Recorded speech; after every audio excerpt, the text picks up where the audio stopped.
నిరాశ అనేది మరి వేరే వాటి విషయంలో రావడానికి లేదు నాకు. ఎందుకంటే నేను శరీర సంబంధమైన విషయాల గురించి పట్టించుకునే రకం కాదు. అప్పులైనా, తిప్పలైనా, బాధలైనా, ఇరుకులైనా, నిందలైనా, అవమానాలైనా, ఇబ్బందులైనా ఇవన్నీ మనం లెక్క చేసే వ్యవహారం కాదు. ఎందుకంటే శ్రమల రూపంలో భౌతికంగా నాకు ఎదురవుతున్నవన్నీ కూడా మరో రూపంలో ఉన్న దీవెనలు. నాకు తెలుసా సంగతి. అంటే మీలో కొంతమందికి అర్థం కాక గందరగోళం అయిపోతుంటారులే. కానీ శ్రమల రూపంలో మనకు కనపడుతున్నవి మారు రూపములో ఉన్న ఆశీర్వాదములు. అది నేను అర్థం చేసుకోగలను. ఒక నిందొచ్చినా, ఒక అవమానం వచ్చినా, ఒక మాట నన్ను ఎవడన్నా అన్నా, నేను ఒక మాట పడినా, తృణీకారం పొందినా, ఆర్థిక ఇబ్బంది అయినా, ఎక్సెట్రా ఎక్సెట్రా, అది ఏదైనా సరే అది నాకంత ఇబ్బందికరమైన అంశం కాదు. అది మీలో కొంతమంది నిరాశలో దిగిపోవటానికి సంవత్సరాలుగా మీరు పీడించబడుతున్న అప్పులో సమస్య కావచ్చు. సంవత్సరాలు మారిపోతున్నా, ఈ దరిద్రం మాత్రం వదిలిపోవట్లేదు, ఏ దారి దొరకట్లా, ఏందో. మనోళ్ళు ఎక్కువ శాతం అప్పులోళ్ళు కాబట్టి అప్పుల్ని బాగా గుర్తు చేసుకోవాల్సి వచ్చింది. అందుకు చెబుతున్నాను నేను. దేవునికి స్తోత్రం. అప్పులోళ్ళు చేతులు ఎత్తండి. ఇచ్చిన వాళ్ళు కాదు, అప్పులు తీసుకొచ్చుకున్నాళ్ళు చేతులు ఎత్తండి. అన్ని చేతులు లేవుతాను, నాకు తెలుసు. సంవత్సరాలుగా వాటి నుంచి బయటపడదామని కుస్తీ పట్టి పట్టి పట్టి పట్టి ఒకదగక హ్యాపీ న్యూ ఇయర్ అయ్యామా. అప్పులు పోయినాడు అబ్బాయి నాకు, హ్యాపీ న్యూ ఇయర్. ఈ అప్పులు బాగున్నంత వరకు ప్రతి ఇయర్ నాకు అగసాట్లు మాడి అని పాపం బాధపడేవాళ్ళు. ఇక ఈ జీవితం ఇంతే అని రాజీ పడ్డోళ్ళు, నిరాశ ఊబిలో దిగిపోయినోళ్ళు, నిరాశ అనే అంధకారంలో కూర్చున్నోళ్ళు. అప్పులోళ్ళు గొడవ, అప్పులోళ్ళకి అదొక చీకటే నిరాశకి. భక్తి జీవితంలో ఒక మెట్టు దిగినోడు అతను కూడా నిరాశకి వెళ్ళే అవకాశం ఉంది, చీకట్లోకి వెళ్ళే అవకాశం ఉంది. నేను పూర్వం దేవునితో ఉన్నట్టు ఇప్పుడు లేను, నా భక్తిలో మార్పు వచ్చింది, నేను దేవుణ్ణి అంతగా ప్రేమించట్లేదు, నేను అంతకు ముందులా దేవుణ్ణి ఆరాధించట్లేదు, సమీపించట్లేదు. మరి ఎవడి గోలవాడిది? భక్తుడి గొడవ భక్తుడిది. లోకంలో సమస్యలతో బాధపడి కోర్టు కేసు ఉంది, అది ఒకదగట్లా, లాయర్లు మోసం చేస్తున్నారు, నిరాశ. నాకు న్యాయం జరగదు, అయిపోయినట్టే. అట్లా ఎవరెవరు ఏ సమస్య చేత పీడించబడి దాని మీద విజయం పొందలేకున్నారో వారికి ఖచ్చితంగా నిరాశ ఎదురైంది. కష్టపడి చదివినోడికి ఉద్యోగం రాకపోతే నిరాశ. ఎందుకురా అట్లున్నా అంటే, ఏం లేదు, బాగానే ఉన్నా, ఏమైంది? అరే వచ్చే నాటికి వచ్చింది లేరా ఉద్యోగం, ఎందుకు నువ్వు దాని గురించి ఎంతసేపు అంటే, ఇప్పుడు ఏమైంది, నేనేమన్నాను, నేను బాగానే ఉన్నాను, నాకేం ఇబ్బంది ఏం లేదు. వచ్చిద్ది ఉద్యోగం, వచ్చిద్ది, తగలబడిద్ది. ఏందో. అరే అలా ఉండవాకురా. ఎలా ఉండాలి? చెట్టు అంత ఎదిగి మళ్ళీ మీ దగ్గర చిల్లర అడుక్కోవాలా నేను? మిగిలిన వాళ్ళందరూ డబ్బు సంపాదిస్తుంటే నేను మీ చేతులు మీరు ఇచ్చే దానికోసం ఎదురు చూడాల్సి వచ్చింది నాకు. మరి నాకు బాధ ఉండదా? నా కాడికి దరిద్రులకు ఉద్యోగాలు వస్తున్నాయి, నాకు రావట్లా. అట్లా ఒక్కొక్కటి ఫీలింగ్స్ చెప్తున్నా నేను. కొంతమందికి ఉద్యోగాల విషయంలో నిరాశ, కొంతమందికి పిల్లలు పుట్టలేదని నిరాశ, కొంతమందికి పెళ్ళి కావట్లేదని నిరాశ. అయిద్దిలేయ్యా, పెళ్ళి అయిద్దిలేండి, అయిద్ది బాగానే అవుతుంది, సంవత్సరం అవుతానే ఉంది, అయిద్దిలే అమ్మాయి, దేవుడు మంచి సంబంధం తీసుకు. తాత ఎత్తనాడుగా 30 ఏళ్ళు వచ్చినాయి, మంచి సంబంధం ఎత్తనాడు, నేను నిజంగానే ఒక ఇంటి తర్వాత. ఇట్లా శరీర సంబంధమైన విషయాల్లో నిరాశ, ఆత్మ సంబంధమైన విషయాల్లో నిరాశ. ఏందో నేను అలా ఉండకూడదు అనుకుంటా, ఆ తప్పు చేయకూడదు అనుకుంటా, నా కర్మ, నా దరిద్రం, మళ్ళా నేను అక్కడే వస్తున్నా, అక్కడే బెండ్ అవుతున్నా, అక్కడే తేడా పడుతున్నా. నాకు ఈ బతుకంతా ఈ శోధన తప్పేటట్లేదు, నేను జయం పొందేటట్లేదు. ఎంత ప్రయత్నించినా, ఎంత పోరాడినా ఆ పాపాన్ని జయించలేకపోతున్నానని కొంతమందికి విసుగులో నిరాశ వచ్చింది. ఇలా నిరాశ అనే చీకట్లో కూర్చున్న వాళ్ళతో దేవుడు ఈరోజు మాట్లాడుతున్నాడు. లే, నీకు వెలుగు వచ్చింది, లే, నువ్వు తేజరిల్లే సమయం ఆసన్నమైంది. దేవుని వాక్యం అంటుంది, నిరాశపడే వారిని ఆయన ఆశ తీరుస్తానని చెప్పలా. ఆశగల ప్రాణమును ఆయన తృప్తిపరుస్తాడు, ఆశగల ప్రాణమును ఆయన తృప్తిపరుస్తాడు అని రాస్తుంది. 38 సంవత్సరాలు జబ్బుతో బాధపడుతూ కూడా శారీరకంగా బలహీనుడయ్యాడు, కానీ ఆశల విషయంలో మాత్రం బలహీనత లేదు.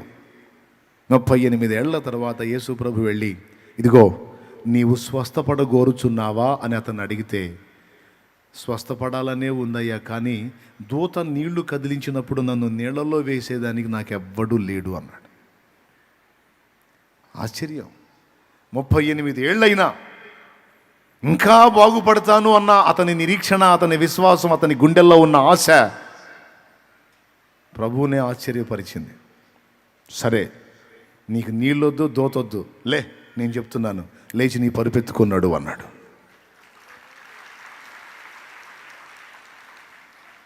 ఆ హృదయంలో నిరాశ లేదు, ఆశ ఉంది. ఏనాటికైనా నాకు విడుదల వచ్చింది, నేను బాగుపడతాను, దేవుడు నన్ను కనికరిస్తాడు, నా దీన స్థితిని దేవుడు చూస్తున్నాడు, తప్పకుండా ఏనాటికైనా ఆయన నాకు ఈ స్థితి నుంచి విడుదల ఇస్తాడు, నేను బాగుపడతాను అన్న ఆశను అతడు కోల్పోలా. నిజంగా అదే పరిస్థితి మనకు వస్తే 38 ఏళ్ళు కాదు, 3 ఏళ్ళు కూడా ఉండదు మన ఆశ. 3 నెలల్లోనే ఒక అండర్స్టాండింగ్ వచ్చేస్తాం. 3 నెలలు ట్రై చేస్తాం, ఏమన్నా లైన్లోకి వచ్చే అవకాశం ఉందా అని. ఛాన్స్ కనపడలేదనుకో, ఇక ఫిక్స్. 3 నెలల తర్వాత లేదా 3 ఏళ్ల తర్వాత యేసు ప్రభు వచ్చి, నీవు స్వస్థపడు కోరుచున్నావా, నీవు లేచి నీ పరుపెత్తుకున్నాడు అంటే ఏంది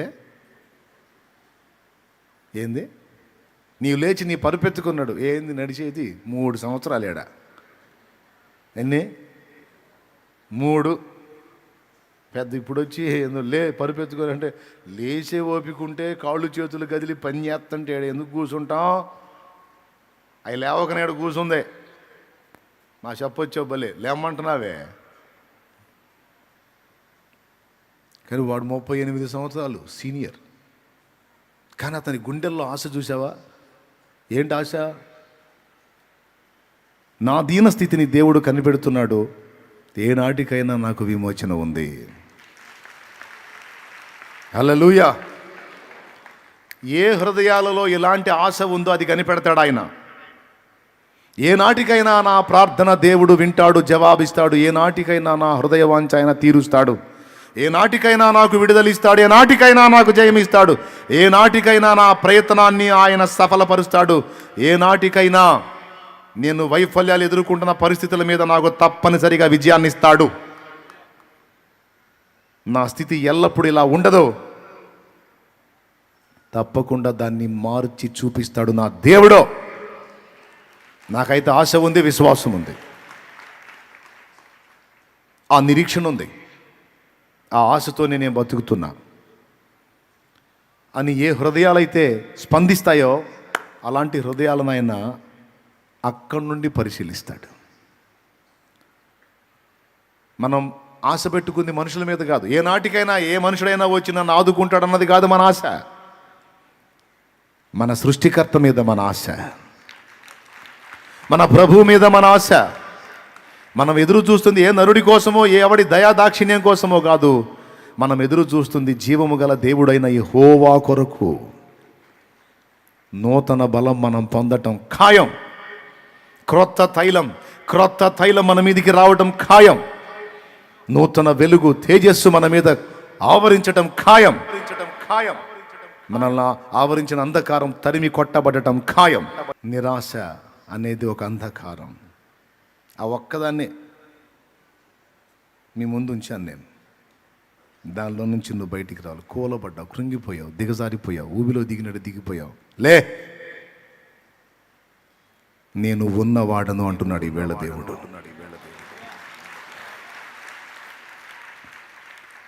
నేను ఉన్నవాడను అండ్ నీకు తోడై ఉన్నవాడను. నేను లేకపోతే నువ్వు కూర్చో నిరాశలో, నేనున్నాగా. అంటే ఈ రోజుకున్నావు, రేపు రేపటి తలపుతో నేడే కలతతో కృంగుట ఎందుకు కలవరమందకు. రేపటి తలపుతో నేడే కలతతో కృంగుట ఎందుకు కలవరమందకు.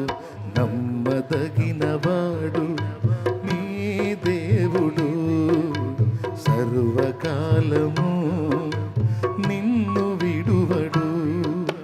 వాగ్దానమే నీకుండగా భయమేలనే ప్రాణమా, వర్ణించగా సాధ్యమా నీపైన యేసయ్యకున్న ప్రేమ. నిన్నే పిలచి తనలా మలచే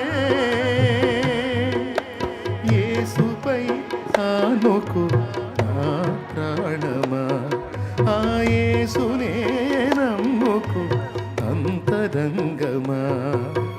యేసుపై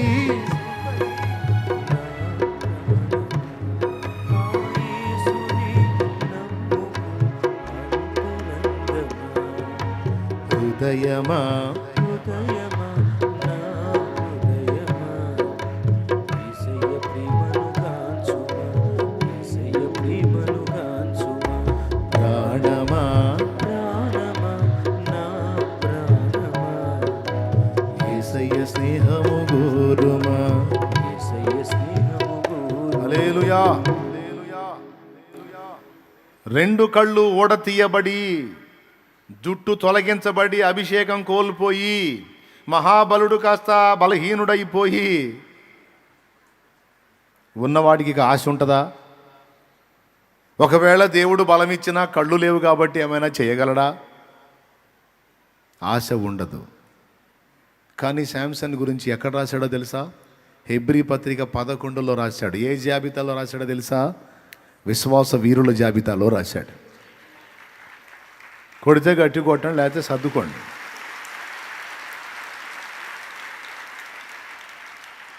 సంసోను గురించి విశ్వాస వీరుల జాబితాలో రాశాడు హెబ్రీ పత్రిక 11లో. వాస్తవంగా శాంసన్ స్థితి చూస్తే, సంసోను పరిస్థితి చూస్తే ఎంత మాత్రం ఛాన్స్ లేదు అతను మళ్ళీ వాళ్ళని పోరాడి జయించడానికి. కానీ రెండు కళ్ళు లేవు. శారీరకంగా కళ్ళు గుడ్డివైనాయి, కానీ కళ్ళు కోల్పోయాడు, కానీ మనోనేత్రాలు మాత్రం అతనికి వెలిగించబడే ఉన్నాయి. అందులో అతడు దేవుని చూస్తున్నాడు మనోనేత్రాలతో. దేవుని బలం ఏంటో తెలుసు. ఏమనుకున్నాడు తెలుసా? దేవుణ్ణి, నేను బలహీనున్నయ్యాను, కానీ నువ్వు కాలేదుగా ప్రభువా. నాకు దారులు ముయ్యబడ్డాయి శత్రువుల్ని దెబ్బకొట్టడానికి, కానీ నీకు దారులు ముయ్యబడలేదుగా ప్రభువా. నేను బలహీనున్నయ్యాను బుద్ధిహీనమైన పనుల చేత, కానీ నువ్వు బలహీనుడు కాదుగా ప్రభువా. నాకు దారులు మూసుకుపోయాయి, కానీ నీకు దారులు లేకుండా లేవుగా. పడిపోయిన వారి మీద కూడా కృప చూపించే దేవా. ఏ ఉద్దేశంతో నన్ను నిర్మించావో, ఏ కారణం చేత నన్ను పుట్టించావో దాన్ని నెరవేర్చలేకపోయాను. నా టైం పాడు చేసుకున్నా. నన్ను క్షమించి ఒక్క ఛాన్స్ నాకు ఇవ్వు ప్లీజ్. నాకు దారి లేదు, నీకు దారి ఉంది. నాకు కనబడట్లా, నీ కళ్ళు చూస్తున్నాయి. ప్లీజ్, నాకు నీ మీద ఆశ ఉంది. ఏదో ఒక దారి చూపిస్తావు, ఏదో ఒక అవకాశం ఇస్తావు. నా రెండు కళ్ళు తీశారు, నా రెండు కళ్ళ నిమిత్తం ఒక్కసారి ఫిలిస్తీన్ల మీద పగ తీర్చుకోవాలి, అంతే. ప్లీజ్ నా ఆశ తీర్చు. నాకు నిరాశ లేదు దేవా. కళ్ళు పోయినా, శక్తిహీనునైనా నాకు నిరాశ లేదు. ఎందుకంటే నువ్వున్నావు, నువ్వున్నావు, నువ్వు దారి చూపిస్తావు. నిజంగా ఆశ్చర్యం. దేవాలయంలోకి తీసుకెళ్ళి వాళ్ళు దేవాలయం పెట్టుకున్నారులే, దాగోను గుడి. ఈ సంసోన్ను పట్టుకున్న వాళ్ళని అడుగుతున్నాడు, బాబు కళ్ళు కనబడట్లా, గుడ్డోడిని అయిపోయాను కదా. ఈ గుడి మొత్తానికి ఆధారంగా ఉన్న స్తంభం ఏదైతే, పెద్ద స్తంభం ఉందో, స్తంభం ఏదైతే ఉందో, స్తంభాలు అవి కేంద్ర స్తంభాలు కదయ్యా. మరి అందరూ ఇబ్బంది పడకుండా నన్ను చూడటానికి ఆ మధ్యలో కట్టేయండి నన్ను. ఈ గుడికి ఆధారమైన స్తంభాల దగ్గర తీసుకెళ్ళి నన్ను కట్టేయండి అని రిక్వెస్ట్ చేశాడు. అసలు నేరస్తుడిగా వాళ్ళు పరిగణించిన వాడి మాట వాళ్ళు వినొచ్చా? వింటారా? ఏంట్రా నువ్వు చెప్పిన దగ్గర కట్టేసేది, నోర్మై పడుస్తాం, నోరు మాట్లాడావంటే మళ్ళీ మేము ఎక్కడికో తీసుకెళ్తాం, ఎక్కడ కట్టేయాలో మాకు తెలుసు, నిన్ను ఎక్కడ ఉంచాలో మాకు తెలుసు, నోరు మొయ్ అనాలి వాళ్ళల్లా. ఒరే వీడికి సాగు తెలివితేటలు వచ్చినాయి, వీడు కరెక్ట్గానే కోరాడు. గుడి మొత్తానికి ఆధారమైనటువంటి స్తంభాలు అంటే సెంటర్ పాయింట్లో ఉండే స్తంభాలు అక్కడ కట్టేసి అందరు కనపడతాడు, కరెక్ట్గా అని చెప్పాడు. సరేదా అక్కడ కట్టేస్తారా నిన్ను. వాళ్ళ బుద్ధి కొంచెం ప్రేరేపించాడు దేవుడు. సంసోను అడిగిన మాట వాళ్ళు వినేటట్టు జస్ట్ కొంచెం అంతే, బ్రెయిన్ కొంచెం లూజ్ చేశాడు అంతే, చెప్పిన పని చేశాడు ఆయన. గుడి మొత్తానికి ఆధారంగా ఉన్న స్తంభాల దగ్గర తీసుకెళ్ళి పెట్టారు ఆయన. అదే వాళ్ళ ఎఫెక్ట్ కారణమైంది. ఒక్కసారి ప్రార్థన చేశాడు, దేవా ఒక్క ఛాన్స్, ఒక్కసారి వెలిగించు నన్ను. నే కనుమూయక మునుపొక్కసారి నీ కృపతో నన్ను బలపరచుమయ్యా, మునుపటి కంటే నాంతమందే ఉజ్వలముగా నన్ను మండించుమయ్యా, కరుణామయుండా కరుణామయుండా కరుణామయుండా కరుణామయుండా కరుణామయుండా కరుణామయుడా, బలహీనుల మీద కనికరం చూపువాడా,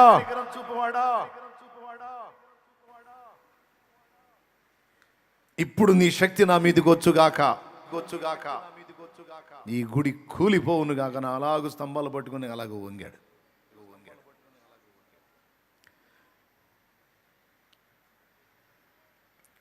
కరుణామయుండా వాళ్ళు నవ్వుకుంటున్నారు.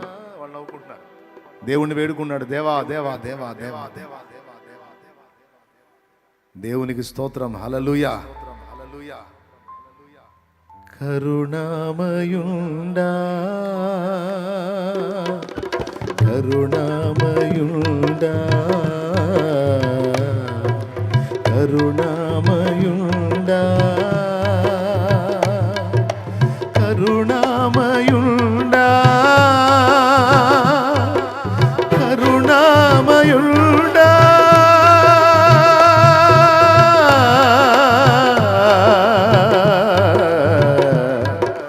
యేసయ్యా యేసయ్యా దేవా దేవా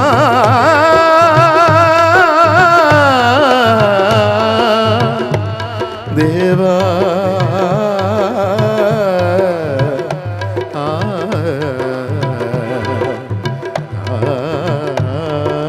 ప్రార్థన చేస్తున్నాడు, దేవుని వేడుకుంటున్నాడు. ఆశ చావలా, నా దేవుడు బలవంతుడు, నా దేవుడు శక్తివంతుడు, నా దేవుడు సర్వశక్తుడు, ఎల్ షద్దాయ్, సైన్యములకు అధిపత్యగు యెహోవా, పరాక్రమశాలి, శత్రు వినాశనకారి, నా పక్షం వహించిన వాడు, రోషము గల నా దేవుడు. హల్లెలూయా హల్లెలూయా హల్లెలూయా హల్లెలూయా హల్లెలూయా.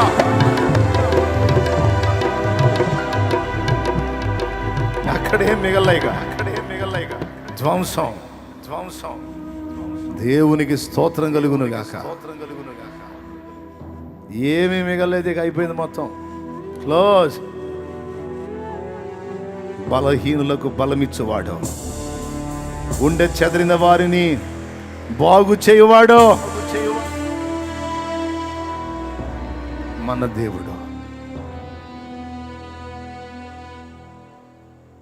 ఏ మనుషుల్లో ఎవరి దయా దాక్షిణ్యాలను అర్థించాల, ఆయన కాళ్ళే పట్టుకున్నాడు. తన తప్పులు ఒప్పుకున్నాడు, తన పాపాలు ఒప్పుకున్నాడు, తన పొరపాట్లు ఒప్పుకున్నాడు. నేను చేశాను, బుద్ధిహీనమైన పనులు చేశాను, తప్పుడు ప్రవర్తనతో నా జీవితానికి ఉన్న కారణాన్ని గుర్తించలేకపోయాను. నువ్వు ఇచ్చిన అవకాశాలు సద్వినియోగం చేసుకోలేదు. నీచున్నాయి, కానీ నా మీద నువ్వు కృప చూపుతా. నాకు ఆశ ఉంది. నాకు అవకాశం ఇవ్వు, అవకాశం ఇవ్వు. నాకు ఛాన్స్ ఇవ్వు, నాకు ఛాన్స్ ఇవ్వు. నాకు ఒక్క ఛాన్స్ ఇవ్వు, నాకు ఒక్క ఛాన్స్ ఇవ్వు. సంసోను ప్రార్థన అక్కడ వినబడింది. తన దాసుని దీన ప్రార్థన దేవుని హృదయాన్ని కదిలించి జవాబు ఇవ్వకుండా ఉండలేకపోయాడు, స్పందించకుండా ఉండలేకపోయాడు. ఛే, నిన్ను పట్టించుకోనల్లా. శాంసన్, నా కుమారుడా, ఇదిగో నీకు బలమిస్తున్నాను, పో, విజయోస్తు. హల్లెలూయా, హల్లెలూయా. నా కుమారుడా, ఇదిగో నీకు మళ్ళా నేను బలం ఇస్తున్నాను, వాళ్ళ అభిషేకము నీ మీదకి పంపుతున్నాను. పో, జయము నీదే, జయము నీదే. ఎవడు గెలవలేడు, పో, ఎవడు గెలవలేడు, పో. అంతే, ఒక దెబ్బతో మొత్తం హతం. నా తమ్ముడు, నిరాశగా దేవుడు ఈరోజు నీతో మాట్లాడుతున్నాడు. నిన్ను మళ్ళా అభిషేకిస్తున్నాను నేనని, నిన్ను మళ్ళా అభిషేకిస్తున్నాను నేను. నూతనమైన శక్తిని, జీవమును, ఆరోగ్యమును, ఆయుష్ను, అభిషేకమును నీ మీదికి పంపుతున్నాను నేను. అయిందేదో అయింది, గడిచిందేదో గడిచిపోయింది, ఇక వాటిని ఎత్తొద్దు. నూతనంగా మొదలుపెట్టు నువ్వు కార్యాలని. నూతనంగా మొదలుపెట్టు, క్రొత్త ఆశలతో మొదలుపెట్టు. అవన్నీ నా మీద నువ్వు పెట్టుకున్న ఆశలు కనుక అవి నిరాశలు కావు. ఖచ్చితంగా నేను నెరవేర్చేవాడనని దేవుడి రోజులతో మాట ఇస్తున్నాడు ఆయన. నువ్వు చీకట్లో కూర్చోవాల్సిన అవసరం లేదు, నిరాశలో దిగిపోవాల్సిన అవసరం లేదు, అంధకారంలో కూర్చోవాల్సిన అవసరం లేదు. నీకు నేను వెలుగు పంపుతున్నాను. నువ్వు వెలగాలి ఒక వెలుగు. నువ్వు వెలగాలి నా కుమారుడా ఒక వెలుగు. నువ్వు వెలగాలి నా కుమారి ఒక వెలుగు. నీ వెలుగులో అనేక మంది తమ బ్రతుకులు బాగు చేసుకోవాలి. జీవవాక్యమును చేతబట్టి లోకములో జ్యోతివై ప్రకాశించాలి.